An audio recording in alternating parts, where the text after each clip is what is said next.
রাগের বশে স্ত্রীকে জোরে একটা থাপ্পড় দিয়ে ঘর থেকে বেরিয়ে এলাম। রোজ রোজ পারিবারিক অশান্তি আর ভালো লাগে না আমার। পরিবারের অমতে গিয়ে অনুকে বিয়ে করে বাড়িতে নিয়ে আসার মাস 6 হয়নি, তাতেই বাড়িতে যেন দোজকে পরিণত হয়ে গেছে। প্রথম থেকে মা অনুকে সহ্য করতে পারতো না। বাড়ির সবাই সর্বদা অনুকে অপমান করেই যেত। মা প্রায় সময় অনুর সব কাজে ভুল ধরতো, আর আমি বাড়িতে ফিরলে এটা ওটা নালিশ করত।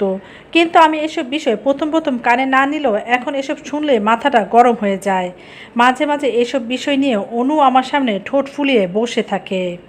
সারাদিন বাইরে কাজের চাপ, তার উপর পরিবারে এই বাড়তি টেনশনে মাথা ঠিক থাকে না। সকালে বাইরে থেকে ফিরে মাত্র খেতে বসেছিলাম, ঠিক এমনই সময় মা এসে চিৎকার করতে লাগলো, তোর বউ আজকেও ইচ্ছে করে মাছের তরকারিতে ঝাল বেশি দিয়েছে। তোর বউ জানে যে তোর বাপে ঝাল খাইতে পারে না, তাই শত্রুমি কইরা এমনটা করছে। কোন কাল নাগিনীকে ঘরের বউ করে আনলি বাজান? মায়ের এমন কথা শুনে অনু জবাব দিল, আপনি এসব আজে বাজে কথা বলবেন না, কেউ ইচ্ছে করে নিজের রান্না খারাপ করে না। অনুর কথা শুনে মা চেঁচিয়ে বলতে লাগলো, শুনলি বাজান, শুনলি তোর বউয়ের কথা? তোর বউ তোর সামনে আমার মুখের উপর কথা বলতেছে। এইসব কিছু শোনার পর আর নিজেকে ধরে রাখতে পারলাম না, ঠাস করে অনুর গালে এক থাপ্পড় বসিয়ে দিলাম। মাকে তো আর কিছু বলা সম্ভব নয়, তাই প্লেটের ভাতে পানি ঢেলে অমনি বাইকটা নিয়ে বেরিয়ে পড়লাম।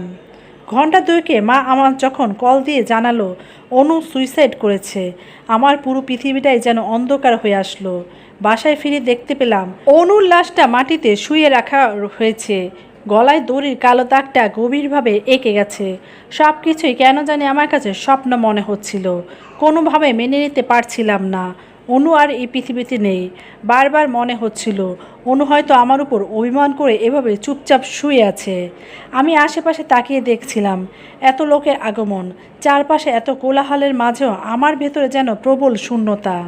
অনেক সময় আমরা নিজের রাগকে কন্ট্রোল না করতে পারে অনেক ভুল করে বসি, যার মাসুল পরবর্তীতে দিতে হয়। গল্পটি ভালো লাগলে অবশ্যই চ্যানেলটিকে সাবস্ক্রাইব করবেন, লাইক কমেন্ট শেয়ার করে পাশে থাকবেন। ধন্যবাদ।